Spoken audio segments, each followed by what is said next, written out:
Hi everyone, and thanks for joining me for the new moon astrology forecast. This is Vickieverlie, the rock and roll prophetess, and we are going to take a look at the new moon occurring on September 28th, 2019, 2:26 p.m. Eastern, but times are going to vary. I'm a psychic astrologer. I do a lot of psychic and intuitive work, and I use the chart as a jumping off point, almost like as a channel. So if you're Mr. Astrology by the book or Mrs. Astrology by the book, this might not be the forecast for you. If you are someone who's like, oh, this looks like way too much astrology for me, I'm not going to be able to follow it, just hang in there, because it does get more and more psychic as we go along. And you might even learn something if you're trying to learn astrology. And people told me that you learn a lot from watching these if you're trying to learn astrology. But whatever the case, just a little upfront public service announcement there. Okay, so what's going on at this new moon in Libra? Let me grab my, I got a news thing and I love it. I got a new pen.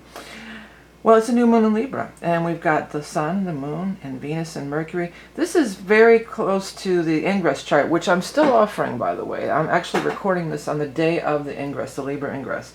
And the Libra ingress, all the cardinal signs, Libra, Cancer, Aries, and Capricorn, all bring about a change of season.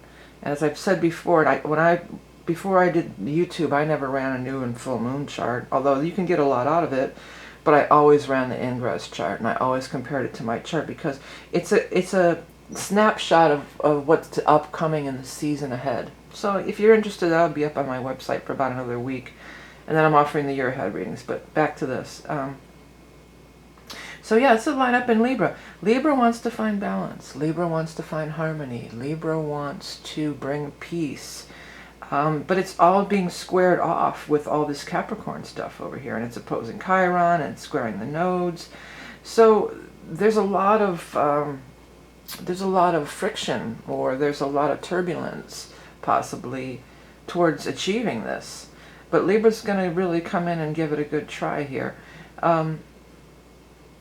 I get the feeling more like things could kind of flare up. This feels like it's flaring up. We've got a big, huge cross in the cardinal signs. And again, the cardinal signs bring a change of season, a change of energy, a change in the times. These are all signified by the cardinal signs, which is what we're looking at here. The Mercury Venus, though, it's separating. It's 17 and 23 degrees. It's actually on today. It's conjunct. It's a real tight orb conjunction at the time of the ingress. I know, because I've been doing those ingress charts for a while here. And that can bring about some real nice attempts at creativity, talking, speaking, writing, attempts at peacemaking, attempts at pleasing conversation, attempts at getting your point across without maybe a lot of aggression, in a pleasing, nice manner. News could be coming. With the Venus and that together, this could be news is coming. News is coming, or sending news. It's a good time to send and receive messages and news with the Venus with it. It will be received in a pleasant way. It will be received, the recipient will view it as pleasant, or they will like it. You'll come off good. It'll come off good. Or good news could actually come about as well. This new moon is directly opposing the Chiron, though. And this Chiron in Aries, and the Lilith with the Neptune here, this is about bringing our anger and our where we've been wronged, and where we've been victimized, and where we've been, I'm hearing the word enslaved. That's a pretty strong word, but that's what I'm hearing. Where we've been, boxed into something, to the forefront, and bringing it out, and bringing it, I get the vibe like this could be, maybe you could have a little bit of understanding, some understanding could come out of this. Because a lot of times, and there's a lot of polarity. There's a lot of polarity in America, in our country, and, there's a lot of polarity. And people don't have sympathy. You know, they don't have sympathy, and they don't understand the other person's point of view. Libra is definitely all about understanding the other. It's the ruler of the 7th house. It's 7th house, Libra, Venus. It's ruling planet. Venus is in its own, one of its own rulerships there. But it's the other. This is me, myself, and I. This is everybody else. Well, not everybody else. This is who you're dealing with on a one-to-one. But it's the other. This is me, and this is the other. So the other could maybe have a little more empathy, could maybe understand a little more clearly. Because a lot of times, you know, it's like people say, well, I've been hurt, I've been wounded, and other people don't give a crap, you know, they just don't care. Oh, this is the world's smallest violin playing, who sobs for me, you know. So they don't care, and they don't want to hear it, you know. They don't feel sorry for you. Well, go get a job, you know, stuff like that. That kind of attitude. Oh, what's that older tune from the piano player? Just for fun, he says, get a job. That's just the way it is. Some things will never change. That's just the way it is. Well, things are changing. It's not just the way it is anymore, because whenever you get Pluto involved, things are changing. Pluto is the rotor-rooter. Pluto is death and rebirth. Pluto is changing things, and it's with this Venus.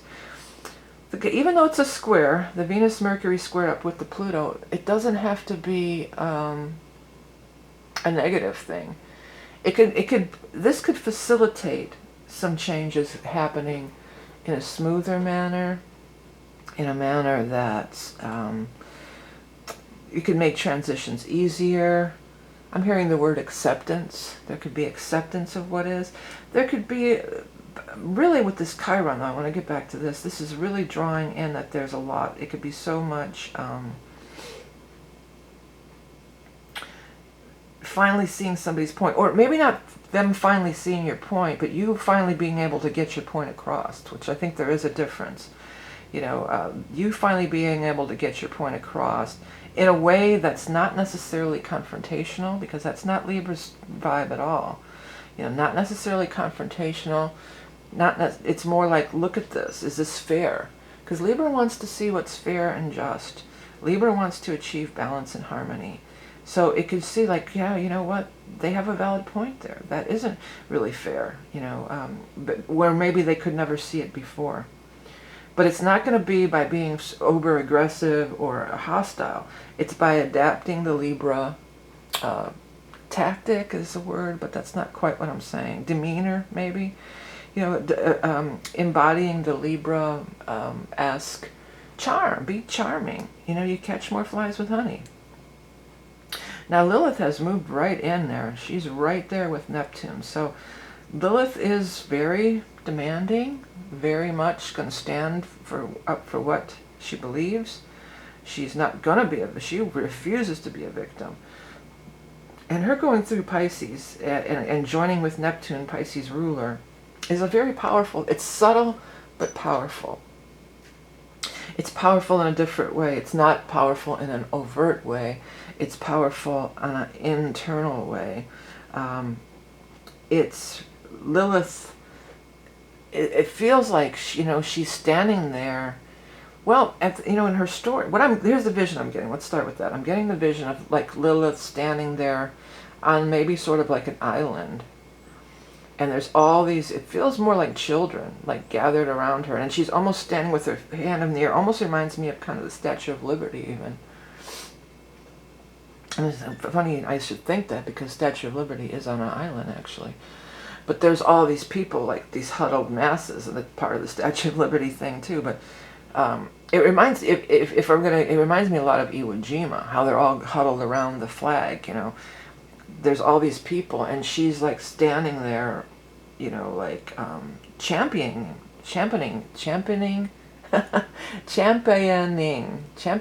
them. Yeah, say that 3 times fast.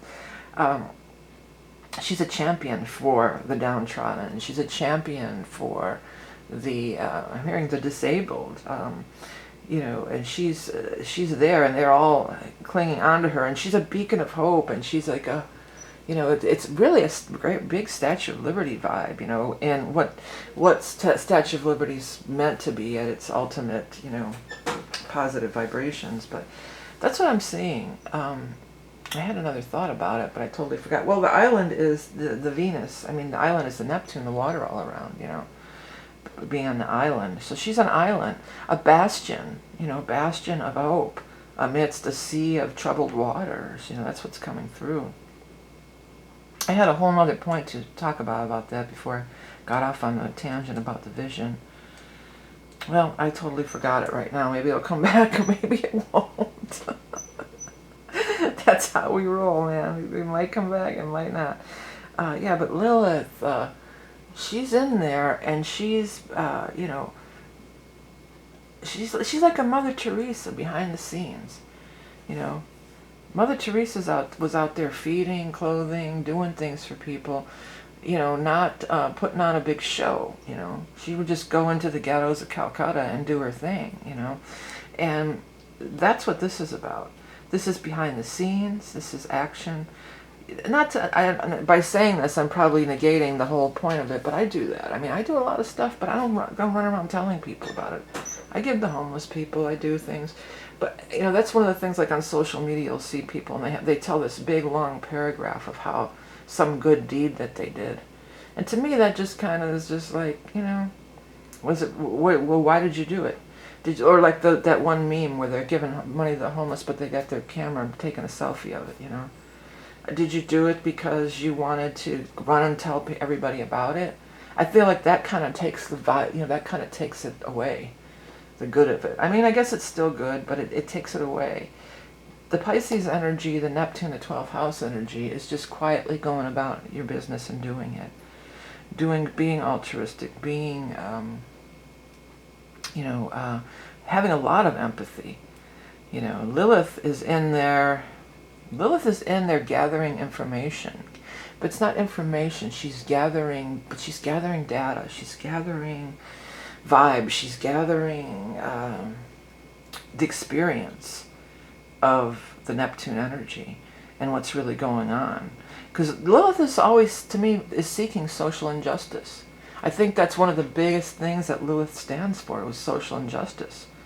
She didn't want to be Adam's little bitch, basically, She wanted to be her own person. And, that was my point. I got it back. If you look at the story of Lilith, they killed all her children.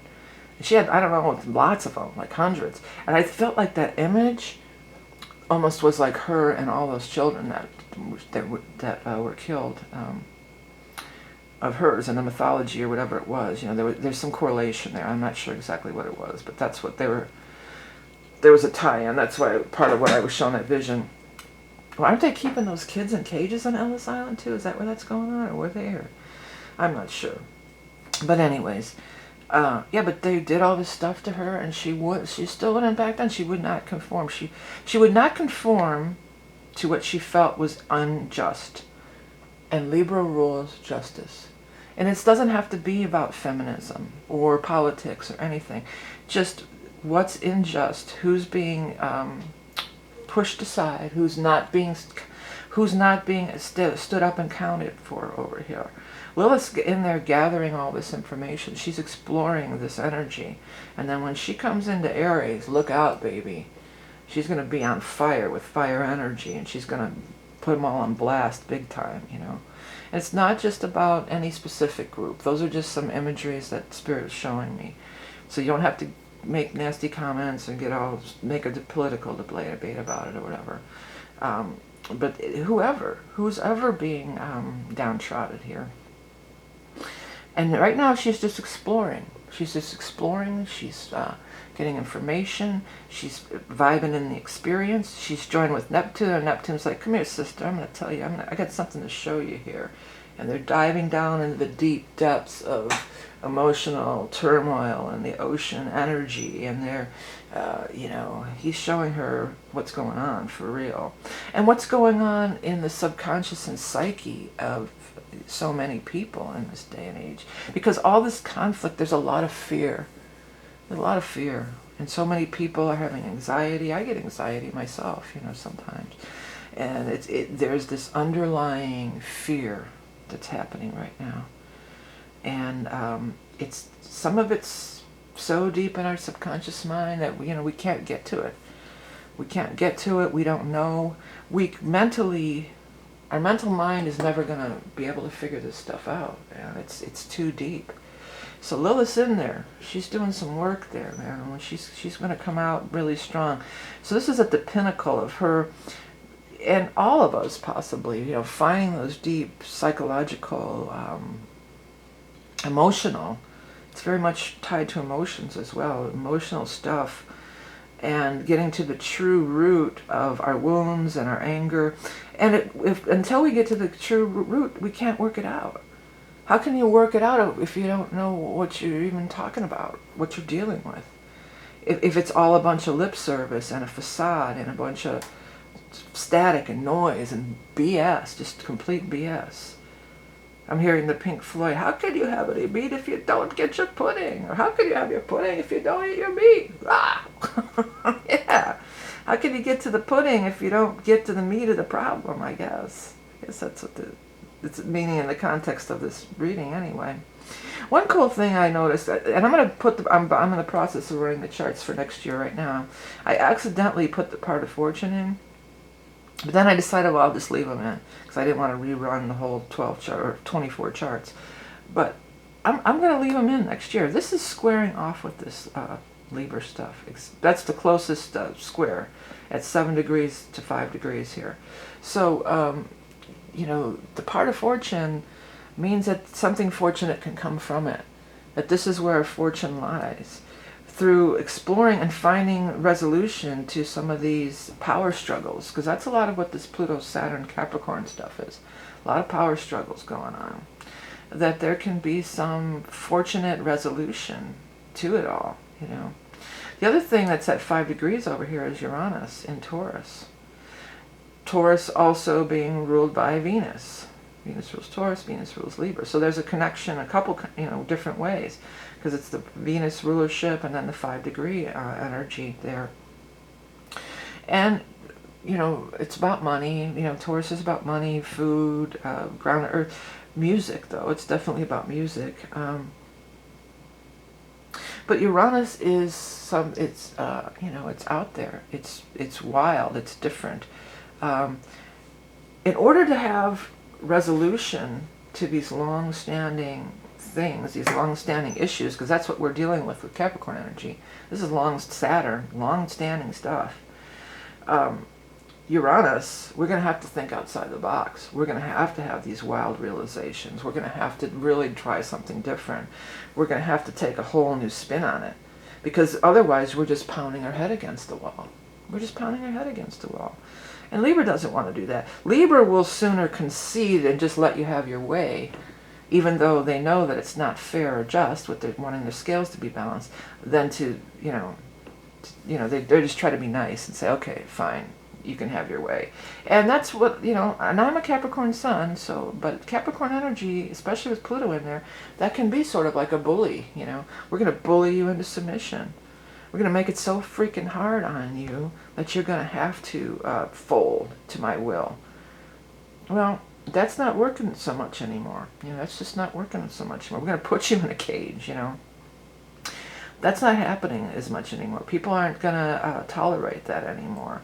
And Libra rules the 7th house. So that's working together, partnerships, This is finding common ground, and it's best. At its most positive expression, it's going to be finding that common ground, finding that balance, that harmony, finding a way to talk to each other in a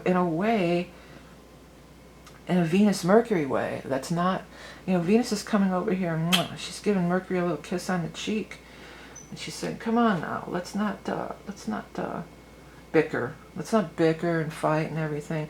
You're wounded. I'm wounded." We're all coming from this place of our own personal wounds, but also our collective wounds. And to heal the wound, we're not going to, this power trip shit and all this war and all this other shit, that's not solving anything. That's not solving anything. Nothing was ever solved with bombs. I just saw some kind of a meme about that. I'm not quite getting it right. But that's true. That's absolutely true. Okay, so I'm going to cut it off, because let me just take a quick look if there's anything. This is all squaring the Capricorn, sextiling the Jupiter. Yeah, we've got a sextile to Jupiter, so that's beautiful, and the series over here. It's just, you know, taking that high road, taking that higher road, expanding our mind, expanding our, free your mind and your ass will follow, you know. That's Funkadelics. Free your mind and your ass will follow. That's what a lot of this Mercury stuff is, pretty heavy. And it's not heavy, but it's strong in the chart. Also, Mercury's air and Libra's air. So Libra, the air signs are very mental. You know, with too much air energy, we can get caught in our head a lot, you know. So we want to get out of our head and into our heart. We want to find the balance. We want to explore these emotional, you know, get to that real root of it. That's why I love Byron Katie's work so much. You know, is it true? Is it really true? You know, you get down, you start digging, and then you're just like, oh my God, this is so silly, you know. If you watch any of her videos, usually by the end of the session, they're all laughing. Either they're laughing or crying, but they've released this hold of this, you know, stronghold of this is the way things are, and this is the way I think, and, you know, that's all, you know, that's it. And the other, I'm right, they're wrong. Well, maybe they have something to offer, but it's not just a one-way street. It's not just you caving and letting somebody have their way. It's also the other having some kind of... Try to express yourself, Mercury. Try to express yourself in a different manner. If you keep saying blah, blah, blah, blah, blah, blah, blah, and you're just hitting it and it's not changing, then maybe try to think of another approach. You know, maybe it's time you think of another approach or come at it at a different angle there, right? I was almost going to say, hey, Libras, because I thought we were doing a reading for Libra there for a minute, but we're not. But today is the Libra ingress. I'm still offering the readings till the end of the month. And I've opened up for the year ahead readings, and there's a lot going on in 2020. It's a 22 year, it's a new decade. We have the Saturn-Pluto conjunction. So if you're interested in that or any of the other readings and different things that I do offer, tarot decks and coloring books and all sorts of stuff, please do check out my website above or below. If you want to catch my videos, hit the subscribe button. I want to thank you all for supporting me in all the ways that you do. I do appreciate it oh so much. Liking, sharing, commenting, everything that you do to make my videos, keep my channel going on YouTube, donating, it's all good and it's all appreciated. Remember, you are love and beauty incarnate. Have a great Libra new moon and happy ingress. I forget the Wiccan name for it. I'm totally drawing a blank here. But yeah, have a good one. Talk to you soon. Bye.